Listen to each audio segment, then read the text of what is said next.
donc, comme vous savez déjà, l'intelligence artificielle, c'est le champ global donc, normalement du domaine. Donc l'intelligence artificielle, c'est comme la physique, il réunit plusieurs modules. Par exemple, la mécanique quantique, la physique classique, l'optique, etc. Donc la même chose pour l'intelligence artificielle. Normalement, ce type d'intelligence artificielle, il a été en 1950, donc il a été élaboré dans les années 50. Donc normalement, ils ont basé sur des études de neurologues, des neurologues. Donc normalement, ils ont commencé à partir d'un perceptron. Donc un perceptron, c'est quoi?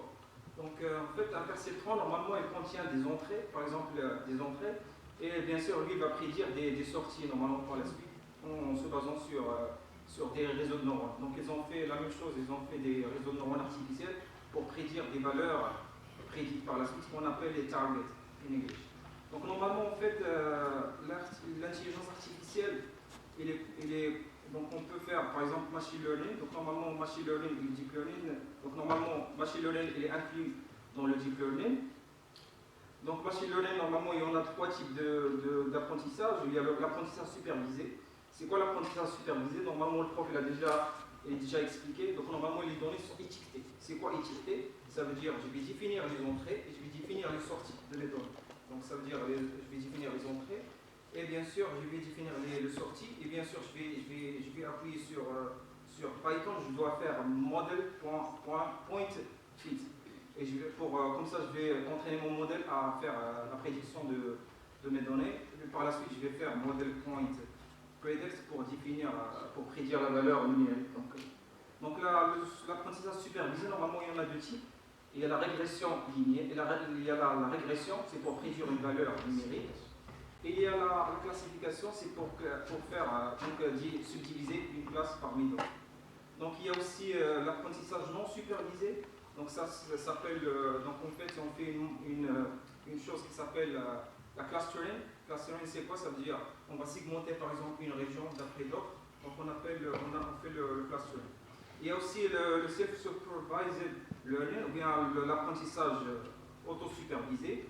Et dans ce cas-là, normalement, c'est comme les produits qui est le Generative LLMs. Donc on dit par exemple un mot, et le modèle il va diviner le reste de ma phrase. Donc on fait le self-supervised learning. Et bien sûr, le deep learning, normalement, en se basant c'est un peu spécifique par rapport au machine learning. Donc ici, il est basé sur les réseaux de neurones, soit les réseaux de neurones artificiels, et dans ce cas-là, on va prédire par exemple des valeurs, ou bien RNN, par exemple, c'est Revolutional Neural Network, ou bien le CNN, c'est concentré sur les images. Donc concernant le CNN, normalement, on fait pour le CNN, on fait pour prédire normalement pour faire le traitement des images. Par exemple, il y a un module qui s'appelle Keras dans les images médicales et on fait une fonction qui s'appelle Data Augmentation et permet d'augmenter mes data. Par exemple, si les data sont insuffisants, je fais un module qui s'appelle Keras et une fonction qui s'appelle Data Augmentation. Donc il va augmenter mes données. Soit ils vont faire des brightness, ça veut dire qu'ils jouent sur le niveau de lumière. Soit il va faire des rotations, soit incliné à droite, soit incliné à gauche. Soit ils vont faire reculer, par exemple, en arrière, avancer en avant. Donc tout ça, normalement, il permet de faire grâce au deep learning. Bien sûr, Generative AI et LLM, ce sont les produits de l'IA. Par exemple, en donnant des images ou bien des prompts, et lui, il va générer d'autres contenus en se basant sur les données que je l'ai données précédemment. Donc, supervised learning, tout ça, j'ai déjà expliqué. Donc, on a dit les données sont étiquetées, ça veut dire les entrées et les sorties sont bien définies.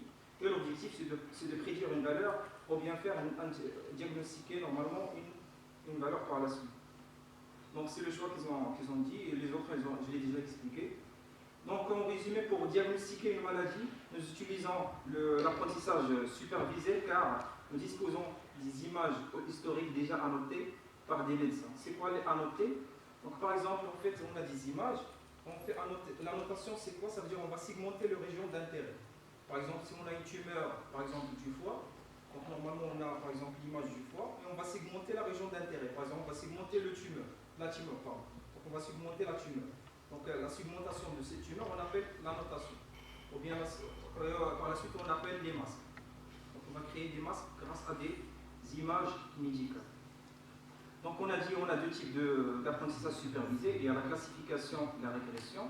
Donc, on a dit la classification, c'est pour faire le clustering, ça veut dire, par exemple, ici, on a des paramètres du chat et des paramètres du chien. Donc, on va classifier les paramètres, soit au chien, bien sûr, d'après les propriétés de chaque paramètre. Par exemple,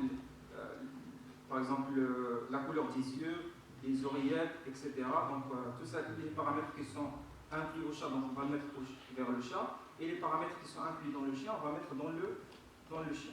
Bien sûr, en utilisant plusieurs algorithmes, comme par exemple Support Vector Machine.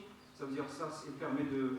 Par exemple, on a des données, des datasets, et lui, il va faire quoi? Il va faire une frontière entre les deux. Donc, il permet de séparer les deux frontières, ou bien les deux groupes. Donc, en utilisant le SVM.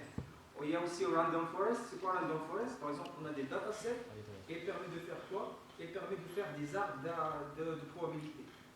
Donc, bien sûr, il va faire des arbres des probabilités. Et nous, on va faire, par exemple, la probabilité de la première, la probabilité de la deuxième partie de l'arbre, et après, on fait la moyenne de la probabilité. Il y a aussi le KNN, ça veut dire Neighbor, ça veut dire c'est le cas le plus proche voisin. Par exemple, on a un point, normalement, on a trois groupes. Donc, on veut par exemple classifier ce point. Est-ce qu'il appartient au groupe A, au groupe B ou bien au groupe C? Donc, on fait cette méthode qui est le KNN, ça veut dire en calculant les distances entre les groupes avec le point et le groupe le plus proche du point. Donc, on va le mettre dans. Donc, le point appartient au groupe qui est le plus proche de ce point-là. Il y a aussi la régression.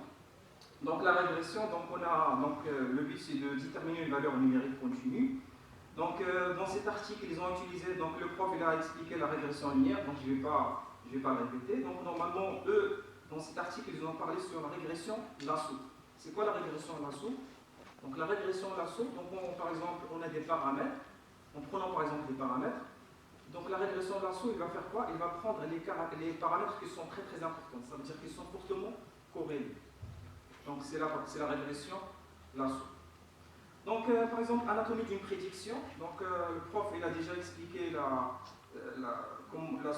régression, l'apprentissage supervisé. Donc, ici, j'ai déjà les données d'entrée et j'ai déjà les données de sortie. Par exemple, ici, on veut par exemple prédire le prix d'un appartement. Donc, on a ici, par exemple, X1, c'est le quartier. Par exemple, ici, le Maali. La superficie X2, c'est... donc, tout ça, ce sont les entrées. X1, X2, X3, ce sont les entrées. Et ici, le quartier, la superficie, le nombre des chambres. Et bien sûr, ça, c'est les entrées. Et bien sûr, ici, je vais donner aussi les prix de chaque, appartement qui contient ces caractéristiques. Et je vais faire quoi? Je vais commencer l'entraînement du mon modèle. Bien sûr, pour faire, on fait dataset est égal à modèle, point, fit, et je vais donner les entrées. Donc, normalement, mon modèle, elle va commencer l'entraînement grâce à model.fit. Donc, la commande model.fit, elle est vraiment intéressante pour entraîner mon modèle. Bien sûr, en fait, donc je ne peux pas faire les lois de la probabilité.